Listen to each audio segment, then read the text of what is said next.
खोकर साहब, जो आपको स्टेटमेंट अभी जजेस की मैंने सुनवाई है, उसमें मुझे जजेस के जहन में कहीं कोई भाव नहीं लगता। जस्टिस अतर सुनूँ तो वो कुछ कह रहे हैं, मुनीब साहब सुने तो वो कुछ कह रहे हैं, साथ मंदोखेल साहब ने पहले बोला, अभी काजी साहब ने भी इवन पीटीआई के बंदे पीटीआई के, सियासी जमात सिंबल सिर्फ फैसिलिटेट करने के लिए, सियासी जमात रिमेन सियासी जो रजिस्टर्ड पार्टी होगी।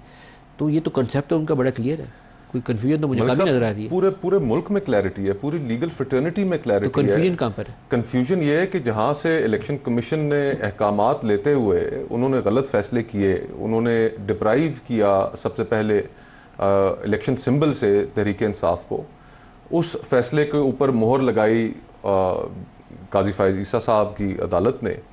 और फिर जब वो लोग इलेक्ट भी हो गए, इंडिपेंडेंटली इलेक्ट हो गए, और पाकिस्तान के लोगों को इस बात का क्रेडिट देना चाहिए कि उनको सिर्फ इतना पता था कि फलाना शख्स उनके हलके में एक मखसूस जमात का तहरीक इंसाफ का उम्मीदवार है।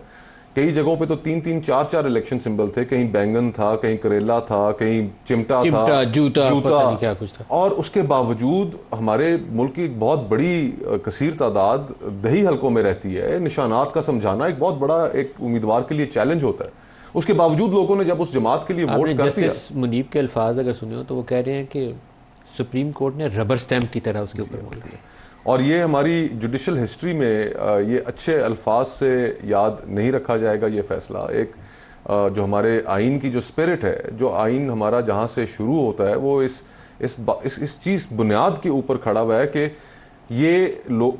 ये मुल्क लोगों की, आवाम की ताकत से इलेक्ट हुए लोग इस मुल्क को चलाएंगे। ये बुनियादी चीज़ है जिसके ऊपर हमारा सारा निज़ाम खड़ा हुआ है। तौर पर वो वोटर है ना जो जी मुंतखब हाँ, करता, पूरा जी हाँ। सिस्टम आगाज तो वहां से होता है, आगाज उसका तो वहां कोई से नहीं होता मानता। है।